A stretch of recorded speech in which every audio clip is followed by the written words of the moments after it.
Hello நண்பர்களே, வணக்கம். நான் உங்கள் பிரியா. நம்ம இன்றைக்கி பார்க்க போகிற பதிவு என்ன அப்படின்னு பார்த்தீங்கன்னா, நம்ம முருகப்பெருமானுக்கு ஒவ்வொரு மாதத்திலும் வரக்கூடிய இந்த ஒரு நாட்களில் குறிப்பாக விரதம் இருந்து முருகப்பெருமானை வழிபாடு செஞ்சுட்டு வந்தோம் அப்படின்னா கண்டிப்பாக நம்மளுக்கு குழந்தை பாக்கியம் கிடைக்கும்.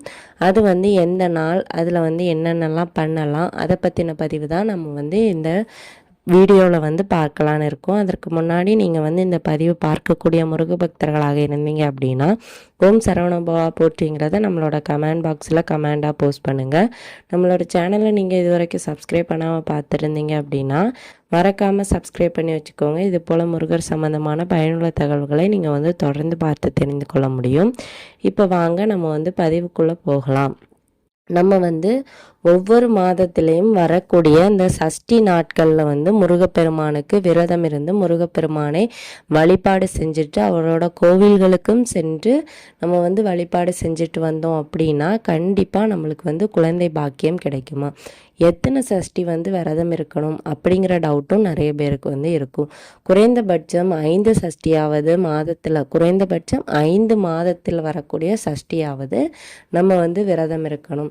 பெண்களை பொறுத்தவரை பார்த்தீங்கன்னா ஒரு மாதத்தில் நீங்கள் விரதம் இருக்கலாம், ஒரு மாதத்தில் உங்களுக்கு அந்த வாய்ப்புகள் கிடைக்காது.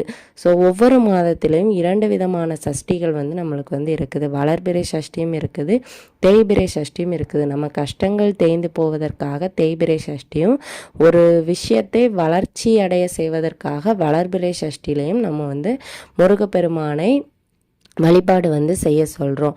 பொதுவாகவே நம்மளுக்கு இந்த பழமொழி நிறைய பேர் கேட்டிருப்பீங்க, சட்டியில் இருந்தால் தான் அகப்பையில் வரும்னு. அதோட ஒரு ஒரு ஒரு உண்மையான அர்த்தம் என்ன அப்படின்னு பார்த்தீங்கன்னா, சஷ்டியில் இருந்தால் அகப்பையலாகிய கருப்பையில் குழந்தை வரும்.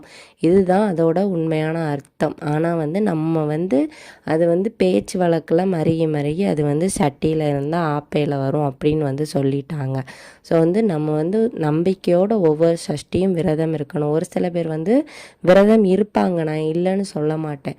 அந்த ஒரு மாதம் இருப்பாங்க, 2வது மாதம் இருப்பாங்க, 3வது மாதம் இருக்கும்போது அவங்களுக்கு ஒரு என்ன சொல்கிறது, ஒரு டயர்ட் ஆயிடுவாங்க.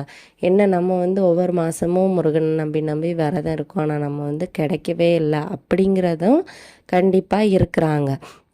ஸோ அந்த மாதிரி நீங்கள் நம்பிக்கையை கைவிடாமல் நீங்கள் எத்தனை சஷ்டி நம்மளுக்கு முருகர் எழுதி வச்சிருக்கிறாரோ அத்தனை சஷ்டி விரதம் இருக்கும்போது கண்டிப்பாக அந்த சஷ்டிக்கான பலனை நம்ம பெற முடியும். ஒரு சில பேர் எவ்வளவு தான் நீ எனக்கு சோதனையை தந்தாலும் முருகையா, நான் ஒன்றையே தான் நம்பி இருப்பேன், நீ என்ன செஞ்சாலும் சரின்னு சொல்லிட்டு நீயா நானா பாத்திரலான்னு சொல்லிட்டு இருக்கிறவங்களும் இருக்கிறாங்க. என்ன நான் ஒவ்வொரு சஷ்டிக்கு விரதம் இருக்கிறேன், எனக்கு ஒரு பலனும் கிடைக்கல அப்படின்னு நினைக்கிறவங்களும் இருக்கிறாங்க. ஸோ 2 விதமான மக்களும் இருக்கிறாங்க. நீங்கள் இதில் எந்த விதம்னு நீங்களே முடிவு பண்ணிக்கோங்க. மனதை தளர விட்டீங்க அப்படின்னா கண்டிப்பாக அதற்கான பலனை நம்ம பெற முடியாது.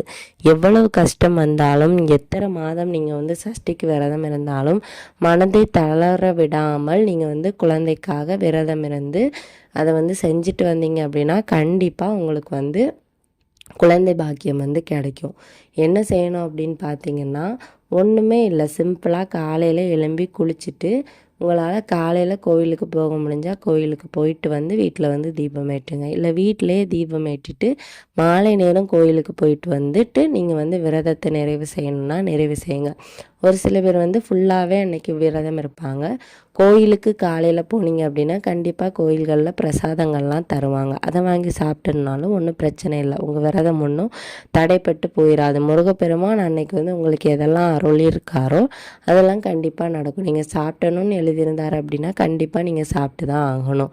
இப்போ நீங்கள் ஒரு சில பேர் தண்ணீர் மட்டும் குடித்து விரதம் இருப்பாங்க, கோயிலுக்கு போனாலும் சாப்பிடாமல் வர்றவங்களும் இருப்பாங்க. எந்த விதமான பிரச்சனையும் கிடையாது. நம்மளோட மனசு முதல்ல என்ன சொல்லுதோ அதுதான் முருகனோட முழு வாக்கு. அதை நம்ம முழுமையாக நம்பணும். கண்டிப்பாக அதன்படி நம்மளோட வேண்டுதல்களும் நிறைவேற்றப்படும்.